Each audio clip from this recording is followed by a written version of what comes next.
Olunaku lwaleero akakiiko k'ebyobulamu kazzeemu okufuna endowooza ez'enjawulo ku bbago ly'etteeka erikwata ku insurance ey'ebyobulamu ng'olwaleero bafunye ebirowoozo okuva mu basuubuzi nga bano bayise mu kibiina ekibataba ekya Kampala State Traders Association Uganda KACITA nga ssentebe w'ekibiina kino Evarist Kayondo yalabiseeko ng'ono asabye inshuwa eno okuba nga ey'obwaze eri buli muntu mu mbeera y'emu buli muntu okuwaayo akatono k'aba alina okusobozesa ensimbi eziwerako okukuŋŋaanyizibwa. That for those who are small and they are informal, let them contribute the little they can.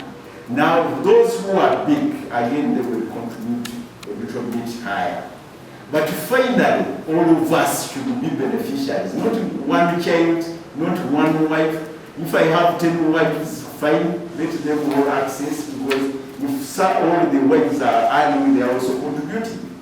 If my children are not in the earning bracket, they will be beneficiaries, but they are not earning. Ono yeeyungiddwako n'omu ku batuula kakiiko akafuzi akaddukanya ekibiina kino ekya KACITA, Dr. Gonsha Rehema, ng'ono asabye enkola eno okukwasaganyizibwa n'endagamuntu oba kiyite national ID. The easier way to capture them is when you tag it to the national ID. And this is how I think they should put up health insurance centers where you can go and subscribe. You put in your subscription and then they make your card active. When you go to these government hospitals, they swipe.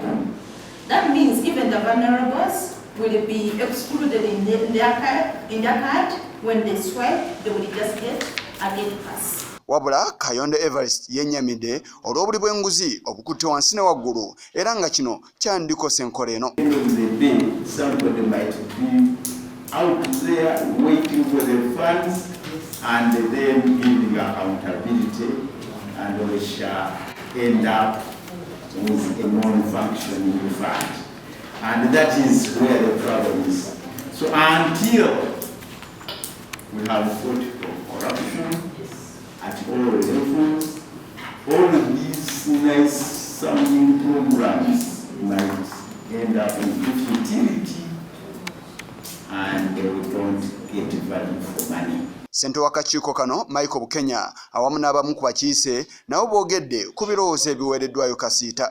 Naye ng'ekyobubbi kizibu kinene era nga bamumayine pulezidenti yasitukiddemu n'agamba mu mwezi guno ogutandika ogwa Desemba agenda kukumba mu kibuga wano okulaga obutali mumativu ebitongole byakwasa okukwata abantu n'okulaga nti kati agenda kutandika okuluma. So obubbi ffenna butweraliikiriza ate obubbi tebuli eno waggulu yokka buvira ddala kwerusiwa. Mu buli nsonga zonna buli omu akyeraliikira tutya ebintu byaffe okugyamu ebyobufuzi, tutya ebintu byaffe okugyamu abanyazi, kubanga obunyazi bw'ensimbi mu Uganda bulinnya enkandaggo. Kati watulina ekika kye tutandika tulina okukikugira tulabe nti tekiyingiramu mbeera eyo eriwo kati akyongedde era nga kyekimanyiddwa nti twalibadde tukirwanyisa.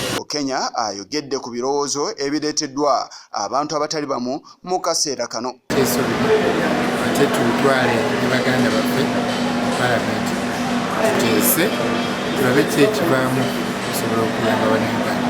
Naye ng'okutwaliza abamu abantu abaakajja bakawuliriza ebitongole n'ebibiina ebiwera 12 naye ng'abasinga basanyufu era balina essuubi. Akakiiko kakyagenda mu maaso n'okuŋŋaanya ebirowoozo okuva mu bantu n'ebitongole ebitali bimu ku bbago lya inshuwa ey'ebyobulamu. Yisa Kigongo ku lwa Channel 44 olweggulo.